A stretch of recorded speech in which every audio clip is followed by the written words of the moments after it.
Price Lord. இந்த புது வருஷத்துல ஃபர்ஸ்ட் டேவை கடந்து செகண்ட் டேவ்ல நம்ம இருக்கோம். இந்த நாள் எல்லாருக்கும் நல்ல நாளாக இருந்திருக்கும் அப்படின்னு சொல்லிட்டு நாங்க விசுவாசிக்கிறோம். சோ இந்த புது வருஷத்துல கூட எல்லா நாளும் தேவன் நம்ம சிறப்பாய் ஆசீர்வதித்து வழிநடத்துவாராக. சோ இப்ப தேவனை துதித்து நம்ம ஒரு பாடலை பாடுவோம்.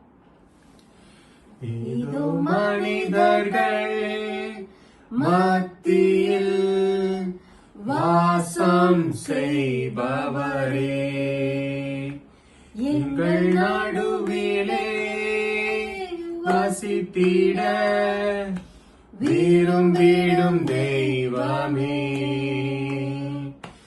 இதோ மனிதர்கள் மத்தியில் வாசம் செய்பவரே, எங்கள் நடுவிலே வசித்திட விரும்பிடும் தெய்வமே.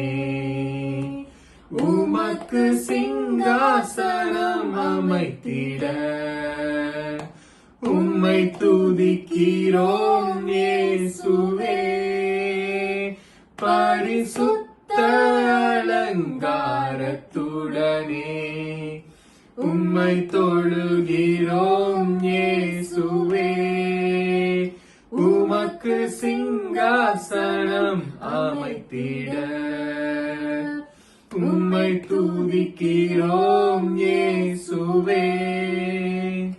பரிசுத்த அலங்காரத்துடனே உம்மை தொழுகிறோம் இயேசுவே. எங்கள் மத்தியில் உலாவிடும் எங்களோடென்றும் வாசம் செய்யும். எங்கள் மத்தியில் உலாவிடும் எங்களோடென்றும் வாசம் செய்யும். எங்களோடென்றும் வாசம் செய்யும். எங்களோடென்றும் வாசம் செய்யும். கடவுளோட வசனத்தை உங்க எல்லாரும் கூடயும் பகிர்ந்துக்கணும் அப்படின்னு சொல்லி நான் எதை பத்தி உங்ககிட்ட பேசலாம் அப்படின்னு சொல்லி நான் தேடும்போது என்னோட கண்ணுப்பட்ட வசனம் தான் இது. 2 கொரிந்தியர் 5:17. இப்படி இருக்க ஒருவன் கிறிஸ்துவுக்குள்ளா இருந்தால் புது சிருஷ்டியா இருக்கிறான், பழையவைகள் ஒளிந்து போயின, எல்லாம் புதிதாயின. 2024ல நமக்கு ஏகப்பட்ட கஷ்டம் இருந்திருக்கலாம், துயரங்கள் இருந்திருக்கலாம், கவலைகள் இருந்திருக்கலாம், குழப்பம், சந்தேகம், இழப்புகள், இது எல்லாமே இருந்திருந்திருக்கலாம். ஆனா அது எல்லாத்துக்கும் தாண்டி வர்றதுக்கு கடவுள் பலன் கொடுத்ததாலதான் இந்த வருஷத்துல நம்ம இப்போ இருக்கிறோம், கிராஸ் பண்ணி வந்திருக்கோம். இந்த வருஷத்தை கடவுள் நமக்காக ஆசீர்வதித்து செழிப்பா நமக்கு நடத்தி எடுத்துட்டு போவாரு. என்னோட அனுபவத்துல நான் தெரிஞ்சுக்கிட்டது என்ன அப்படின்னா, நமக்கு கவலையோ ஒரு கஷ்டமோ வர்றதால நம்ம கடவுளை விட்டு விலகி போறது இல்ல. இந்த கஷ்டத்தோட சேர்த்து வர குழப்பம், சந்தேகம், இதுதான் நம்மளை கடவுள்கிட்ட இருந்து டிஸ்டன்ட் ஆகுது. இப்போ கடந்த வருஷத்தை நம்ம எண்ணி பார்க்கும்போது இந்த கவலைகளை மட்டும்தான் நம்ம எண்ணி பார்க்க போறோமா, இல்ல இந்த கவலைகள் எல்லாத்துல இருந்தும் நம்ம மீண்டு இந்த வருஷத்துக்கு வந்திருக்கோம் அப்படிங்கறத நினைச்சு நம்ம தேவனுக்கு துதிப்பாட போறோமா அப்படிங்கிறது தான் இங்க உள்ள ஒரு கேள்வி. நான் 2024ல இருந்த கஷ்டத்தை நான் இன்னுமே அனுபவிச்சுட்டு இருக்கேன். எனக்குன்னு எதுவும் வார்த்தை இல்லையா, கடவுள் என்கிட்ட பேசுறதுக்கு எதுவும் இல்லையா அப்படின்னு சொல்லி நீங்க கேக்குறீங்க அப்படின்னா, கடவுள் உங்கள்கிட்ட பேசுறதுக்குமே ஒரு வார்த்தை வச்சிருக்கிறாரு. அதுதான் 1 பேதுரு 5:6.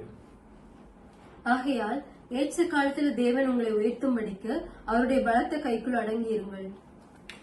இப்ப பாத்தீங்க அப்படின்னா, போன வருஷம் எனக்கு இந்த கஷ்டம் இருந்தது, இந்த வருஷமும் கஷ்டம் இருக்கு. நான் விசுவாசித்து நான் ப்ரேயர் பண்ணேன். எனக்கு இப்போ வரைக்கும் எனக்கு என்னோட கேள்விகளுக்கோ என்னோட ப்ரேயருக்கோ எந்த ஒரு பதிலும் கிடைக்கல அப்படின்னு நீங்க ஃபீல் பண்றீங்க அப்படின்னா, உங்க எல்லாருக்கும் தெரிஞ்ச ரொம்ப பரிச்சயமான ஒரு கதை தான். நான் இப்போ கதையை சொல்ல போறது இல்லை, நான் அந்த ஒரு ஜிஸ்ட் சொன்னாலே உங்க எல்லாருக்கும் புரியும். விசுவாசத்தின் தகப்பன் அப்படின்னு சொல்லப்படுற ஆப்ரஹாமுக்கு அவரோட 100வது வயதுல தான் ஈசாக்க கடவுள் ஒரு பிளெஸிங்கா கொடுக்கிறார். அவ்வளவு விசுவாசத்தோட இருந்த ஆப்ரஹாமுக்கு அந்த ஒரு கடவுள் அவ்வளவு வெயிட் பண்ணி கொடுத்ததுக்கு காரணம் என்ன அப்படின்னா, கடவுள் நம்ம எல்லாத்துக்கும் ஒரு திட்டம் வச்சிருக்கிறாரு. அந்த திட்டத்தின் படிதான் நம்மளோட வாழ்க்கையில நடக்கிற ஒவ்வொரு காரியங்களும் கடந்து போகும். இந்த ஒரு விஷயத்த நம்ம மனசுல வச்சுக்கிட்டோம் அப்படின்னா, எவ்வளவு பெரிய கஷ்டம் வந்தாலும் அந்த கஷ்டத்தை நம்ம ஃபேஸ் பண்ணதான் போறோம். அந்த ஃபேஸ் பண்றதுக்கான தைரியத்தையும் தன்னம்பிக்கையும் நம்ம அந்த தைரியத்தையும் கடவுள் கண்டிப்பா நிச்சயமா நமக்கு தருவாரு. ஸோ எந்த காலத்திலும் சரி ஒரு கஷ்டமோ ஒரு கவலையோ வரும்போது அதை நம்ம எப்படி ஃபேஸ் பண்ணுறது அப்படின்னு சொல்லி குழப்பம் அடைஞ்சு ஒரே இடத்துல நிற்காம தேவன் நமக்காக ஒரு பெரிய பிளான் வச்சிருக்கிறாரு அப்படின்னு சொல்லி நம்பி அதை நோக்கி நம்ம பயணிக்கலாம். அதுக்கு தேவனும் தேவனுடைய வார்த்தையும் நமக்கு ஒரு கைடாக இருக்கும். இப்போ ஒரு சின்ன ப்ரேயர் நம்ம பண்ணிக்கலாம். கடவுளே அப்பா, கடந்த வருடம் முழுக்க எங்களை தயவாய் காத்து வழி நடத்துனதுக்காக ரொம்ப நன்றி. எங்கள் வாழ்க்கையில் எவ்வளவோ கவலைகளோ கஷ்டங்களோ குழப்பங்களோ நம்ம ஏற்பட்டாலும் அது எல்லாத்தையும் மீண்டு இந்த வருஷத்துக்குள்ளே எங்களை கூப்பிட்டு வந்திருக்கீங்க. இந்த வருஷம் எங்களுக்கு ஒரு ஆசீர்வாதமான ஒரு வருஷமா இருக்கும் அப்படின்னு சொல்லிட்டு நாங்கள் விசுவாசிக்கிறோம், நம்புகிறோம்.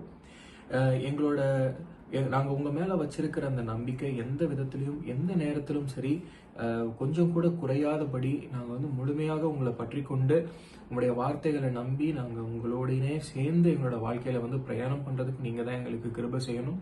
எங்களுக்கு கவலைகளோ கஷ்டங்களோ எது வந்தாலும் சரி அதை கிராஸ் பண்ணுறதுக்கு எங்களுக்கு நம்பிக்கையும் தைரியத்தையும் நீங்கள் தாங்க.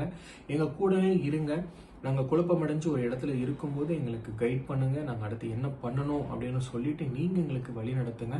அதன்படி நாங்கள் நடக்கிறதுக்கு எங்களுக்கு நீங்கள் தான் தெளிவான ஒரு புத்தியை தரணும். எங்களை ஆசீர்வதிங்க, பலப்படுத்துங்க. போன வருஷத்துல எங்களுக்கு என்னென்ன கஷ்டம் வந்தாலும் அந்த கஷ்டங்கள் எல்லாத்தையும் புரட்டி போட்டு இந்த வருஷத்துல போன இதுல இருந்ததை விட இந்த பல மடங்கு எங்களுக்கு நீங்க ஆசீர்வாதத்தை தாங்க. எங்களுக்கு நல்ல ஹெல்த் தாங்க, எங்களுக்கு நல்ல வெல்த் தாங்க, எங்களுக்கு நல்ல பெயர்களை தாங்க. நாங்க எங்க மூலியமா நிறைய பேர் பயன்படுறதுக்கு எங்களை ஒரு கருவியா நீங்க யூஸ் பண்ணிக்கோங்க. எந்த விதத்திலும் உங்களோட பேருக்கு எங்களால் களங்கம் ஏற்படாத படிக்கு எங்களை நீங்க தான் வழி நடத்தணும் ராஜா. எங்களை ஆசீர்வதிங்க, பலப்படுத்துங்க. கிருபையோட எங்களை கூட நீங்க காத்து வழி நடத்துங்க ராஜா. மீட்பர் மூலமாய் வேண்டிக்கிறோம் ஜீவனுள்ள நல்ல பிதாவே, ஆமென். இந்த வீடியோ பார்த்ததுக்காக நன்றி. நாங்கள் உங்களுக்காக ஏதாவது ஸ்பெஷலாக ப்ரேயர் பண்ணணும் அப்படின்னு நீங்கள் நினைக்கிறீங்க அப்படின்னா கமெண்ட்ஸில் நீங்கள் நாங்கள் எதுக்காக ப்ரேயர் பண்ணணும் அப்படின்னு சொல்லி நீங்கள் டைப் பண்ணுங்கள். நாங்கள் அடுத்த வீடியோவில் அதுக்காக ஸ்பெஷலாக நாங்கள் ப்ரேயர் பண்ணுறோம். தேங்க்யூ.